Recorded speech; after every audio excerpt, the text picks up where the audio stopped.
लोकांना सवय झाली आता स्ट्रेसची आणि ते घेतलं नाही तरी काही-काही वेळेस ते बेचैन म्हणजे नसेल तर बरं वाटत नाही. आपल्याकडे जे एजिंग म्हणजे जे हार्मोनल चेंजेस जे वेस्टर्न वर्ल्डमध्ये 40-45 वर्षाला जे दिसतात ते आपल्याकडे 30-35 लाच दिसायला लागले. It may be because of pollution. कारण हे प्लास्टिक, मायक्रो प्लास्टिक सगळीकडे आहे. पाण्यात आहे.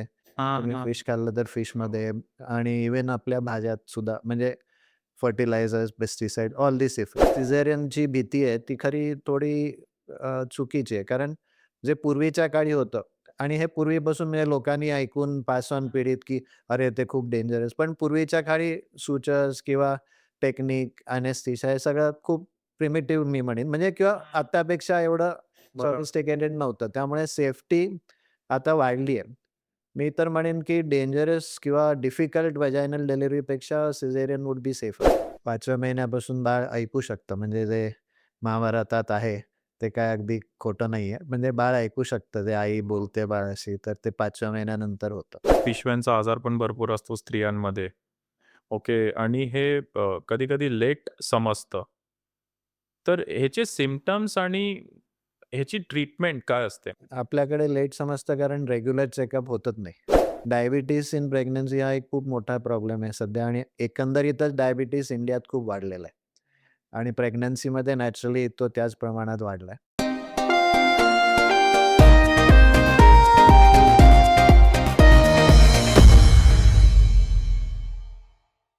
नमस्कार मंडळी, मी रोहन पुष्पा मनोहर गायकवाड. तुमचं सगळ्यांचं दी आर-जी शो बाय रोहन गायकवाड या पॉडकास्टमध्ये स्वागत आहे.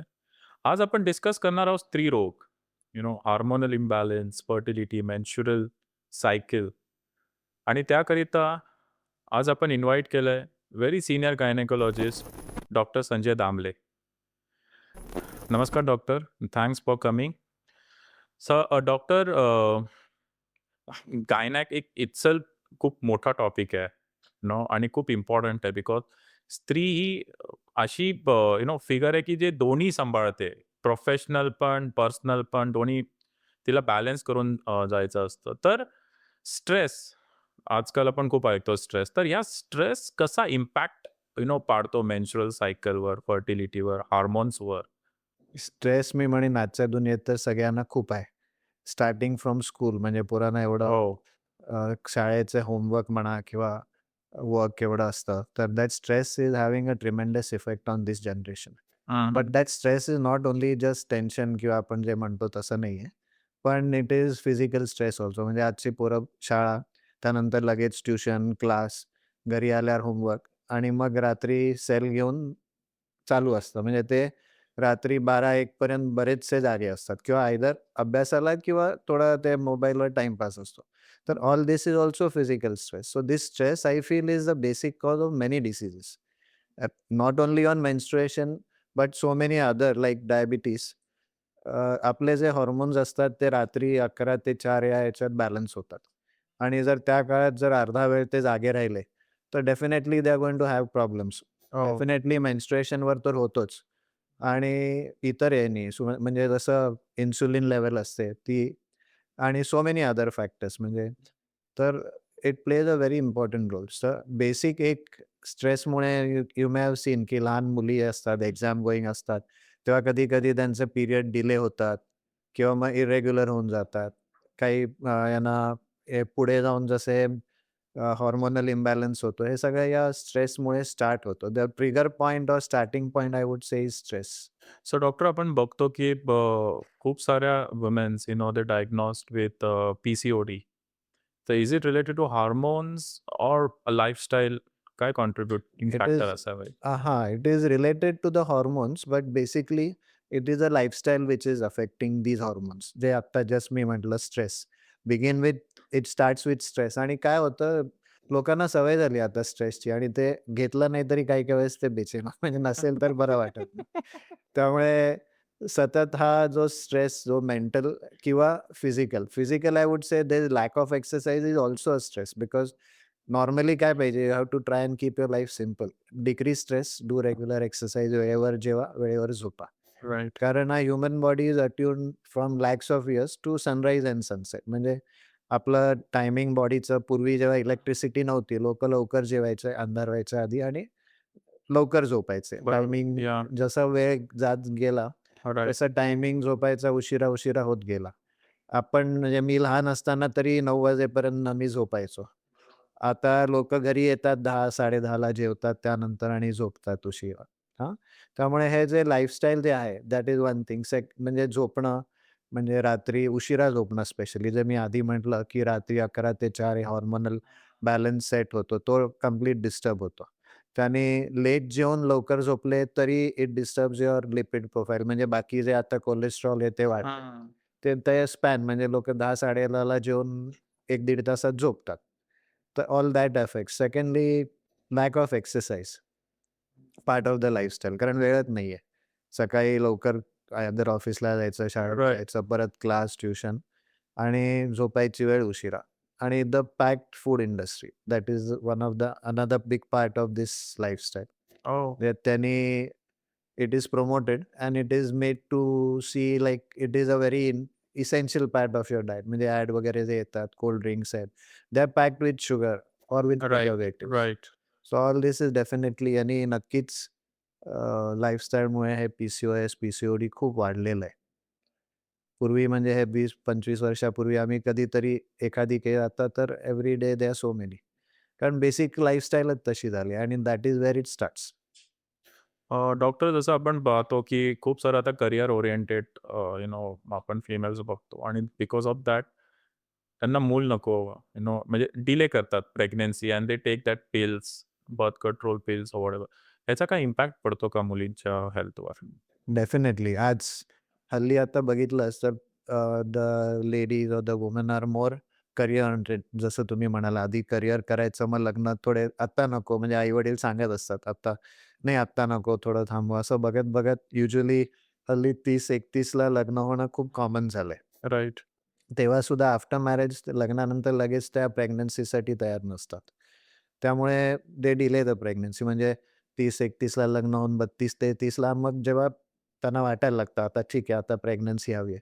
पण त्यावेळेपर्यंत it is actually very late. Already late झालेलं असतं. कारण सध्या आपल्याकडे जे एजिंग म्हणजे जे हार्मोनल चेंजेस जे वेस्टर्न वर्ल्डमध्ये 40-45 वर्षाला जे दिसतात, ते आपल्याकडे 30-35लाच दिसायला लागले. It may be because of pollution. कारण हे प्लास्टिक, मायक्रो प्लास्टिक सगळीकडे आहे. पाण्यात आहे. हां, तुम्ही हां. फिश खाल्लं तर फिशमध्ये आणि इव्हन आपल्या भाज्यात सुद्धा म्हणजे fertilizers, pesticide, all this effects. So their fertility is going down. The hormones are changing आणि बिकॉज ऑफ दॅट त्यांना मग तेव्हा पाहिजे. त्यांना वाटतं आता मला हवंय म्हणजे लगेच व्हायला पाहिजे. पण तसं काही होत नसतं. तोपर्यंत निसर्गाने दुसरंच काहीतरी केलेलं असतं. आणि मग ते होत नाही. मग आर्टिफिशियल म्हणजे either IVF, test tube baby हां, हां, सगळं हां. मग एक-एक प्रोसेस ते वाढत जातं. Right, right. सो डॉक्टर जसं इर्रेग्युलर पिरियड्स होतात, तर ह्याच्यावर लाँग टर्म इफेक्ट पडतो का आपल्या बॉडीवर व हेल्थवर? नक्कीच. कसं असतं, की आपली बॉडी होईल तेवढं ते आधी सांभाळून घ्यायला ट्राय करते. हो. जसं मी म्हटलं, की जेव्हा इर्रेग्युलर पिरियड्स होतात, it is already since many years that the body has tried to compensate in some way or the other. म्हणजे आपल्या लाईफस्टाईल बदलत नाही, स्ट्रेस राहतो आणि हे खूप वर्ष चाललं, की मग पिरियड्स इर्रेग्युलर होतात. इमिडिएटली होत नाहीत. हां. तर याच्यामुळे once that at that starts we should take a note आणि त्यांनी करेक्ट करायला ट्राय केलं पाहिजे. यांनी आता एक इन्सुलिन म्हणून हार्मोन आहे, जो डायबिटीजशी रिलेटेड आहे. पण तुम्ही बघितलं असेल तर कॉलेजात हल्ली मुलं किंवा शाळेतल्या मुली-मुलं, ते सगळ्यांचे वजनं खूप वाढलेली आहेत because of junk food, yes. All these factors. तर त्याच्यात त्यांना काय होतं इन्सुलिन लेव्हल हाय असते and then after till some level the body ती इन्सुलिन लेव्हल वाढवत जाते, की हे कंट्रोल ब्लड शुगर कंट्रोल करायला आणि एक लेव्हलच्या पुढे ती इन्सुलिन ॲक्ट होणं बंद होतं. Something called as insulin resistance आणि त्याच्यामुळे हे सगळे P C O S, P C O D, period problems, acne आणि मग ते ॲक्ने किंवा फेशियल फीचर्सवर they spend so much, but they don't spend on their body or change in lifestyle. That's unfortunate. कारण तेच चेंज केलं तर that goes off. Right. It is reversible. Even diabetes is reversible linked to the insulin. But हे basic जे आपले lifestyle जे change नाही केलं तर मग औषधं आणि ट्रीटमेंट वाढत जाते. सो डॉक्टर आपण पाहतो, की प्रत्येक प्रेग्नंट बाईला किंवा स्त्रीला सी सेक्शन म्हणजे नकोच. सगळ्यांना नॉर्मल डिलिव्हरी करायचं. आणि सोसायटीने पण एक मिथ क्रिएट केलं आहे, की सी सेक्शननी हे परिणाम होतात तुमच्या बॉडीवर. यू गेट हँडिकॅप और व्हॉटएव्हर.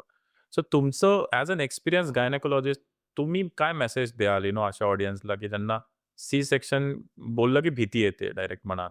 तर पहिली गोष्ट म्हणजे मनातून ती भीती गेली पाहिजे. दे शुड म्हणजे त्यांनी समजायला पाहिजे. डॉक्टरांचे ज्यांच्याकडे ट्रीटमेंट घेतात त्यांच्याकडून समजून घ्या, की काय होतं, कसं होतं आणि किती चान्सेस आहेत तिला ऑपरेशनचे.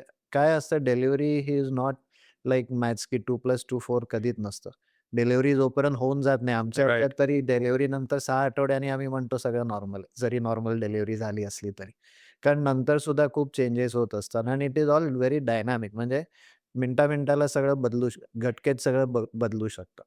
पण जे सिझेरियनची भीती आहे ती खरी थोडी चुकीची आहे. कारण जे पूर्वीच्या काळी होतं आणि हे पूर्वीपासून म्हणजे लोकांनी ऐकून पास ऑन पिढीत, की अरे ते खूप डेंजरस. पण पूर्वीच्या काळी सुचर्स किंवा टेक्निक, एनेस्थीसिया हे सगळं खूप प्रिमिटिव्ह मी म्हणेन म्हणजे किंवा आत्तापेक्षा एवढं बरोबर. सॉफिस्टिकेटेड नव्हतं. त्यामुळे सेफ्टी आता वाढली आहे. मी तर म्हणेन, की डेंजरस किंवा डिफिकल्ट व्हॅजायनल डिलिव्हरीपेक्षा सिझेरियन वुड बी सेफर. कारण 9 महिने पोटात बाळ वाढवून जर डिलिव्हरी होताना खूप वेळ गेला आणि बाळाला ॲस्फिक्सिया म्हणजे त्याचं ऑक्सिजन लेव्हल कमी झालं. डिलिव्हरी होईल नॉर्मली. पण झाल्यानंतर मग काही महिन्यांनी, काही वर्षांनी किंवा कधी-कधी 5 वर्षांनी सुद्धा म्हणजे जेव्हा लक्षात येतं, की तो इतर मुलांपेक्षा शिक्षणात थोडा मागे पडतोय किंवा पटकन पिकअप होत नाही. किंवा काही-काही गोष्टीत तेव्हा लक्षात येतं, अरे, हे असं कदाचित झालं असेल. पण तेव्हा आपण काहीच करू शकत नाही. त्यामुळे जर चॉईस असेल, की खूप अवघड डिलिव्हरी आहे व्हर्सेस सी सेक्शन तर मी तर म्हणेन it is safer to go for that. कारण आज म्हणजे पूर्वी फॅमिलीमध्ये 4-5 भाऊ, 1-2 बहिणी म्हणजे बरेच डिलिव्हरी व्हायच्या. हां. आता तसं होत नाही. एकतर प्रेग्नन्सीज लेट राहतात. They are because of age त्याचे काही कॉम्प्लिकेशन्स वाढलेले असतात. म्हणजे वयामुळे राहायला उशीर होतो किंवा ट्रीटमेंट घेतात किंवा राहिल्यानंतर सुद्धा बीपी, डायबिटीज हेही प्रॉब्लेम्स खूप म्हणजे वाढलेत वयाच्या बरोबर असोसिएटेड म्हणा की काही. तर जेवढ्या लेट तर त्याच्यात काही किंवा कोणालाही कुठल्याही प्रेग्नन्सीला प्रॉब्लेम येऊ नये म्हणजे you should not take a risk. हां. बऱ्याच वेळा असं होतं म्हणजे डॉक्टर सांगतात, पण मग पेशंट इन्सिस्ट नाही, नाही आम्हाला नॉर्मलच पाहिजे. इनफॅक्ट मी एक रिसेंट सांगेन म्हणजे आमच्या ओळखीच्यातच, की त्यांची कुठे डिलिव्हरी झाली, तेव्हा आईनी सही दिली नाही. डॉक्टरनी म्हटलं होतं, की ऑपरेशन करा. झाली नॉर्मल, पण मग लगेच रडली, परत रडली नाही. मग तिला एन-आय-सी-यूमध्ये ठेवलं. आज ती मुलगी 18 वर्षाची आहे. पण फिजिकली नॉर्मल आहे, पण मेंटली शी इज नॉट. म्हणजे मग जन्मभर हे प्रॉब्लेम आणि नुसतं अफसोस याच्यापुढे काय होत नाही. त्यामुळे follow what the doctor says. Neighbour, मैत्रिणी बाजूवाली काय सांगतील ते you can listen to it. Even इंटरनेटवर जे आपण वाचतो सगळंच बरोबर असतं असं नाही. त्यामुळे इंडिव्हिज्युअलाइज होतं ते. आणि म्हटलं तसं की फुल 9 महिने झाले डिलिव्हरीच्या वेळेस you can always discuss with your doctor. तर आधी थोड्या वेळ आधी समजून घेणं, डिस्कस करणं with a open mind is much better. म्हणजे त्यांनी डाउट्स क्लिअर झाले तर it is better. Right. Doctor आपण आता खूप बघत असतो, की बॉडी शेपिंग आणि त्याच्यावर आपण खूप मेहनतही घेतो. यू नो स्टिरॉइड्स झालं, काही जे बॉडी शेपिंगसाठी लागतं ते. तर ह्याच्यानी इम्पॅक्ट ऑफकोर्स पडत असेल, पण हा म्हणजे इम्पॅक्ट हा कुठपर्यंत म्हणजे काय लेव्हलपर्यंत असतो बॉडीवर? नाही याचा खूप इम्पॅक्ट होतो. म्हणजे जरी आउटवर्डली शेप चांगला असेल, पण जे आत हॉर्मोन्स खूप डिस्टर्ब होतात. त्याने बरेचसे दुष्परिणाम होतात पुढे जाऊन.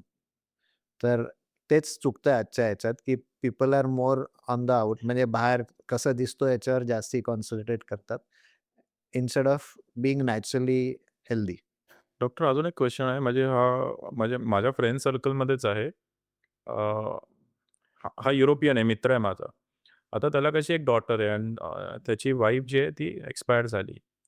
आता जेव्हा एक मुलगी जेव्हा मोठी होते, मुली मोठी होतात, तेव्हा त्यांना हे भरपूर पिरियड्स, मेन्स्ट्रुअल हे कोणतरी डिस्कस करायला, गाईडन्स करायला लागतं आणि ती तिच्या वडिलांसोबत कसं डिस्कस करेल? तर अशा यू नो स्पेसिफिक ऑडियन्ससाठी जसं समजा कुठला वडील आहे, त्याला जर ही इन्फो घ्यायची असेल, तर अशा कुठल्या वेबसाईट्स अवेलेबल आहेत किंवा असे अवेअरनेस सेशन होतात का? हो, हो. खूप वेबसाईट्स तर आहेतच, पण हल्ली शाळेत, मुलींच्या शाळेत स्पेशली हे त्यांना सुरुवातीपासून स्लोली म्हणजे जेव्हा त्यांना समजू शकेल अशा किंवा पिरियड्स येणं सुरू होतं, त्याच्या 1-2 वर्ष आधीपासून शाळेत एक हायजीन किंवा असं एक थोडे टॉपिक्स ठेवून स्लोली त्यांना सांगितलं जातंय हो. आणि त्यांना समजायला. तुम्ही म्हणालात तसं बरोबर आहे, कारण तिला वडिलांबरोबर नाही डिस्कस करतात. जर कोण लेडी असेल तर शी वुल्ड बी मोर हॅपी. तर he can also may be his sister किंवा कोण लेडी फ्रेंड असेल कोणी तिच्याशी जरा या बाबतीत बोलायला सो इट हेल्प्स आणि नाहीतर शाळेत काउन्सिलर पण आहेत. स्पेशली याच्यासाठी किंवा मी म्हटलं तसं ते कंडक्ट करतात सेशन. इव्हन डॉक्टर्स आमचे बरेचसे आम्ही असोसिएशन थ्रू किंवा गर्ल्स स्कूलमध्ये लेक्चर्स ठेवले जातात व्हॉलंटिअरली, की त्यांना समजावं. कारण मेन चुकीची माहिती नेटवरून किंवा बाकी मुलींकडून किंवा असं मिळाली. त्यामुळे त्यांनी खूप माइंडवर बरेच म्हणजे चुकीचे परिणाम सुद्धा होऊ शकतात. त्यामुळे right information at the right time is always going to help them. Right. आणि आपण पाहत असतो जेव्हाही स्त्रियांना जेव्हा पिरियड्स चालू होतात, तेव्हा ते चिडचिडपणा जास्त करतात.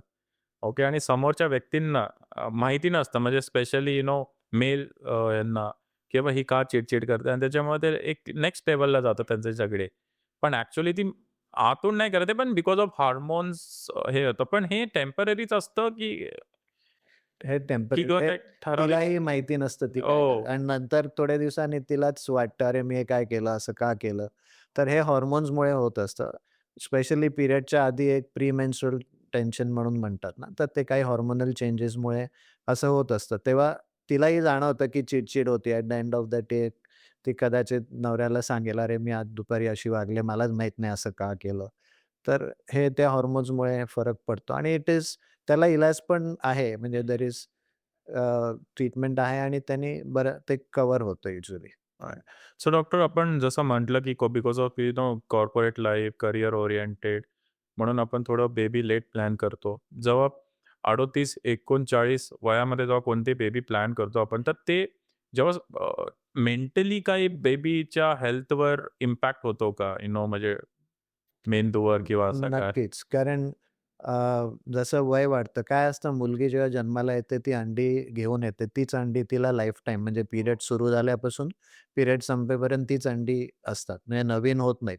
फक्त दर सायकलला काही रिलीज होतात आणि ती हे होतात. तर त्यामुळे जसं शी इज एजिंग ते अंडी पण त्याच वयाचे आहेत. त्यामुळे लेट प्रेग्नन्सी म्हणजे लेट वयाचे प्रेग्नन्सीमध्ये नक्कीच असतात.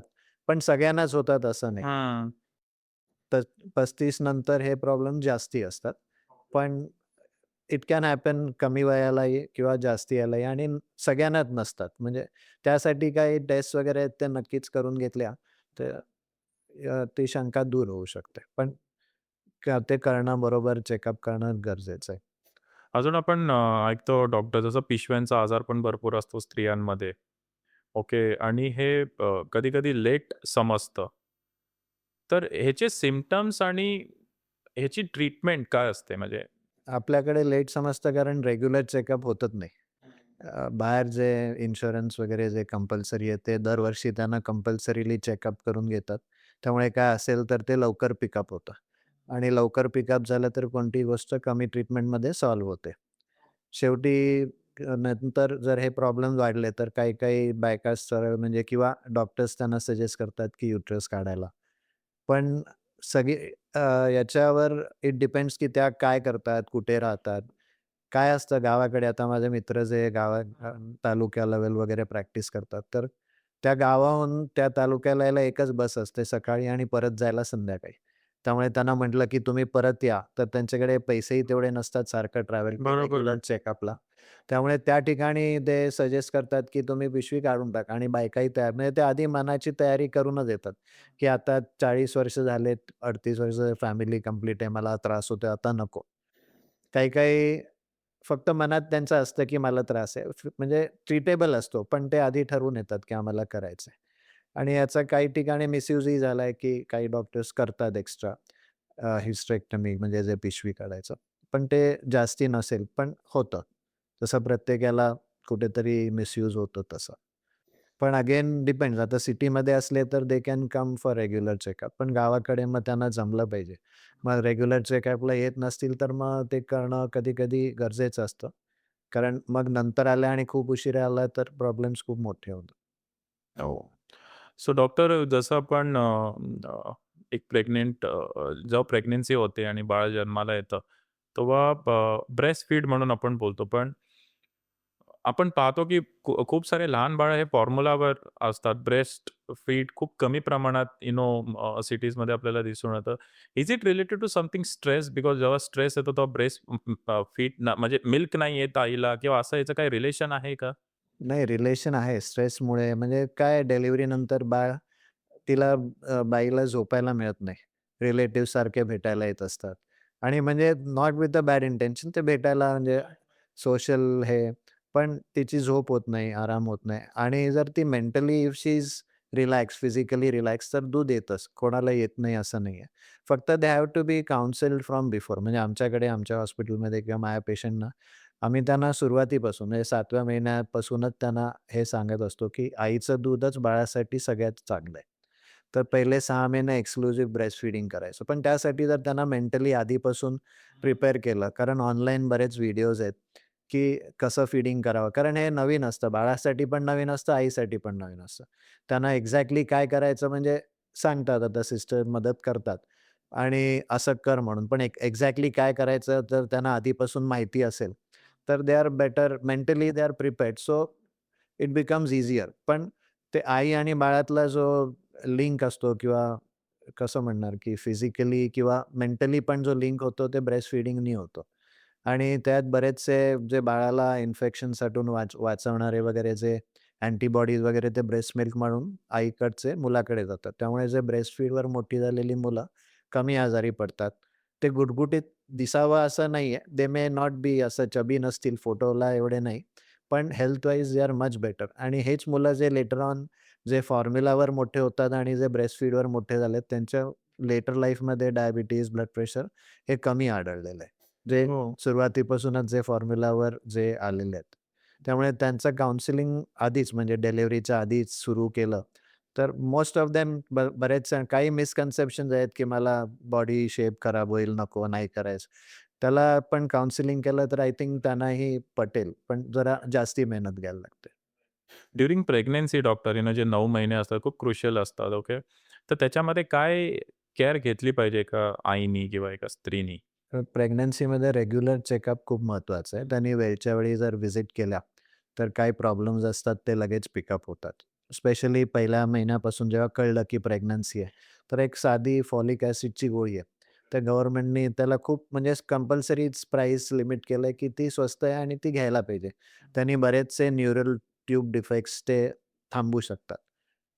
बाकी आयर्न आपल्याकडे कमी आयर्न असतं. व्हेजिटेरियन डाएटमध्ये असंही कमी पडतं. तर आईची ते आयर्नची रिक्वायरमेंट वाढते जसं बाळ वाढत जातं आणि त्यामुळे ते सप्लिमेंटेशन लागतं. ते वेळच्या वेळी जर घेतलं आणि न्यूट्रिशियस डाएट हे व्यवस्थित घेतलं, बाकी सगळं ऑटोमॅटिक होतं. जसं मी म्हणतो इनपुट चांगला असेल तर आउटपुट नक्कीच चांगलं येणार. Right, right. तर रेग्युलर चेकअपमध्ये काही प्रॉब्लेम असेल तर लक्षात आले तर लगेच काही करेक्टिव्ह मेजर्स घेता येतात. डॉक्टर अजून एक क्वेशन होता जसं प्रेग्नन्सीमध्ये शुगर आणि थायरॉइड वाढतं का? थायरॉईड वाढत नाही. थायरॉईडचं रिक्वायरमेंट वाढतं म्हणजे जरूरत.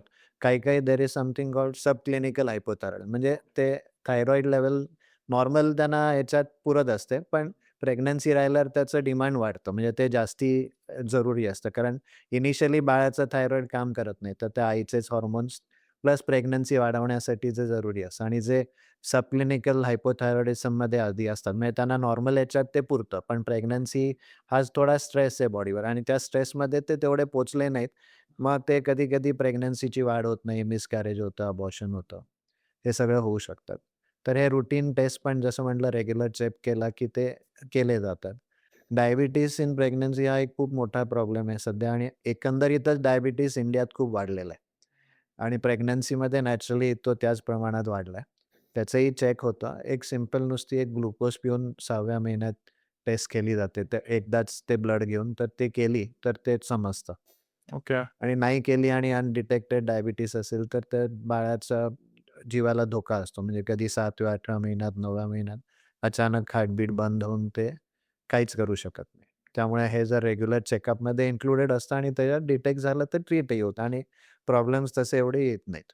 ओके. डॉक्टर माझा शेवटचा प्रश्न आहे, जसं आपण एक नॉर्मल स्पॅन ऑफ प्रेग्नन्सी बघतो 9 मंथ्स, पण काही अशाही प्रेग्नन्सी असतात त्या बिफोर 9 मंथ्स होतात. तर इज इट नॉर्मल किंवा काही प्रिकॉशन्स ह्या स्टेजमध्ये घ्याव्या लागतात? हो, हो. लवकर झालं तर आता एन-आय-सी-यूमध्ये बेबीला ठेवतात. म्हणजे पण डिपेंड्स की त्याचं बाळ किती मोठं आहे.